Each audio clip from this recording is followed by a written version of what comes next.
Small Business Hacks 100 Shortcuts to Success. This is Hack 8 How to Buy a Franchise by Joe Wibba, the Franchise King. And this is kind of interesting that this one was How to Buy a Franchise because Hack 7 was How to Buy a Business. It's been suggested that the franchise business model is the best business model ever developed. I happen to agree, but to fully leverage its greatness, to become a successful franchise business owner, you need to work through a very specific step by step process. You can do this in a relatively short period of time. The steps are below, just don't skip any of them. The 4 steps to take. 1. Getting started. This step will save you a lot of time.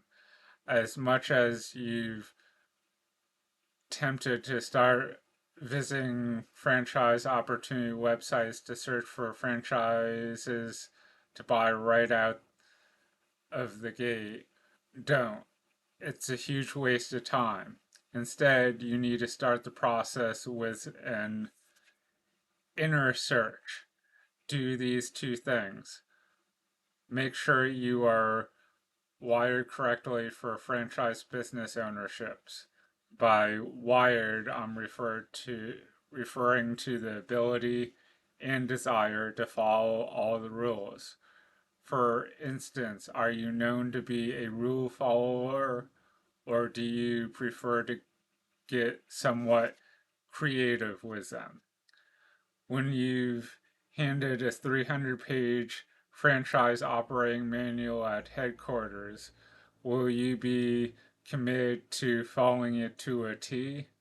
These questions are important, so if you have some doubt, you should rethink franchising. Write a list of what you feel are your 5-star professional skills. For example, do you excel at marketing? Are you a terrific operations person?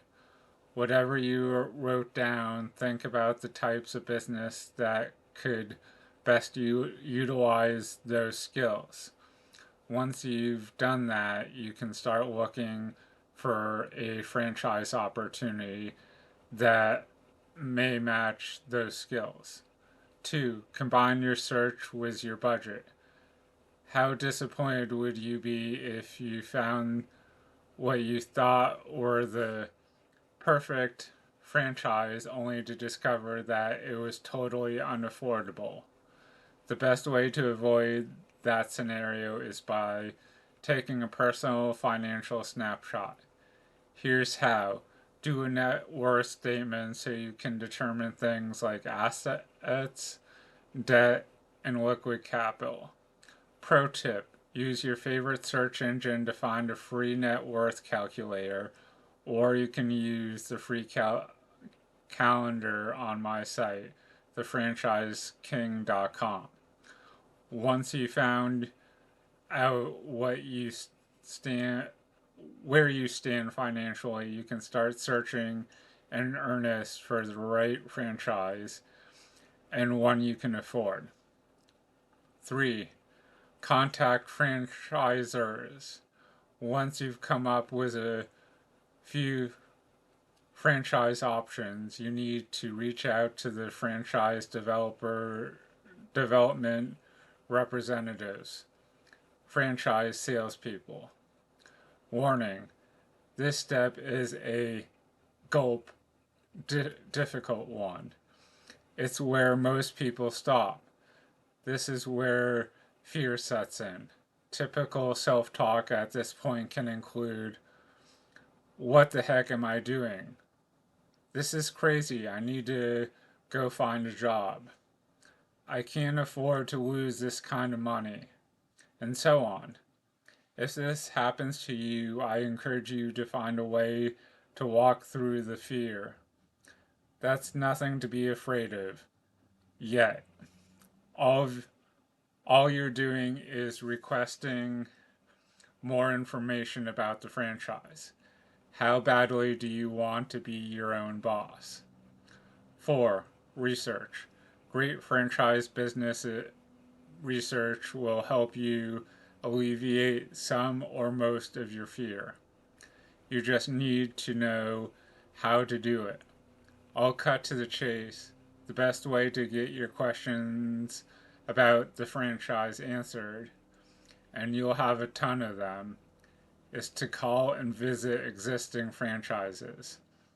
While it's true that most of the information you'll be receiving is courtesy of your franchise development, development representative, the deep, insightful information you'll need to make a fact based decision on whether to actually purchase a franchise will come from franchises.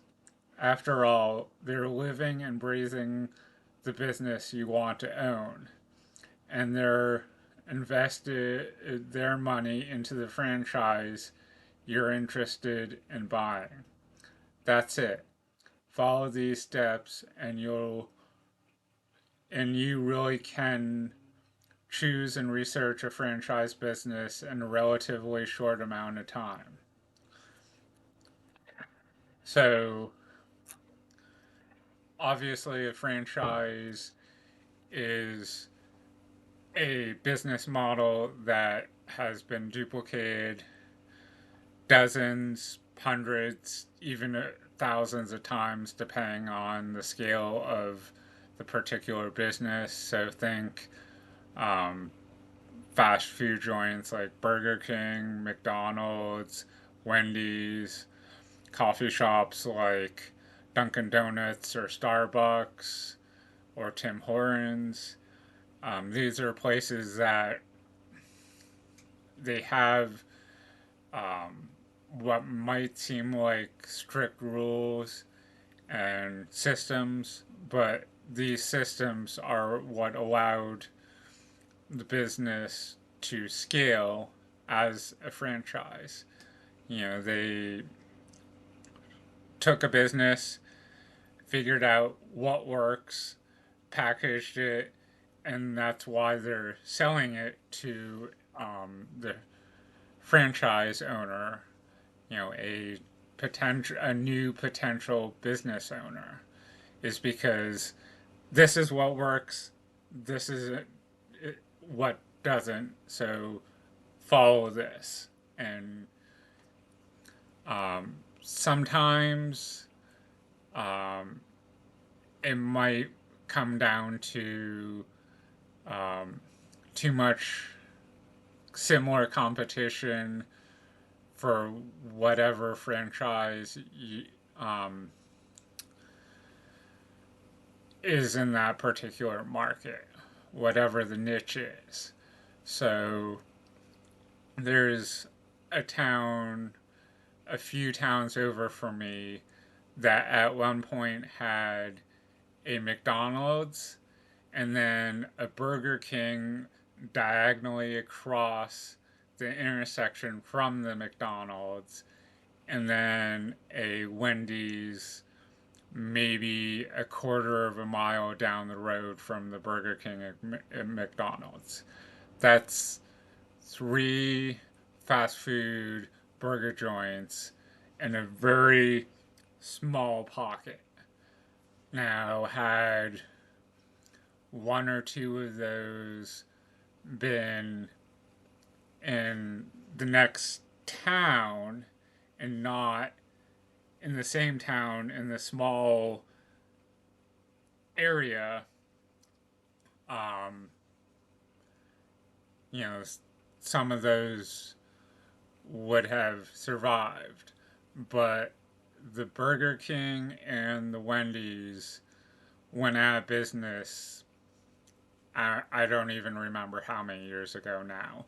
It's only the McDonald's that's left here in this town, a few towns over.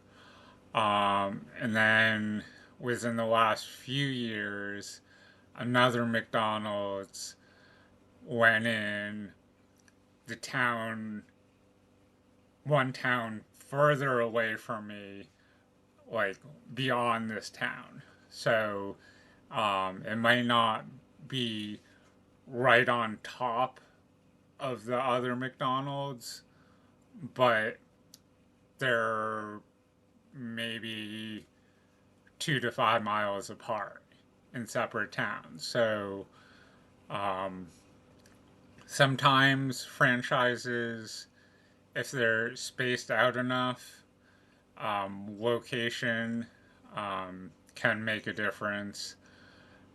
Just having those three franchises on top of each other, though, didn't work.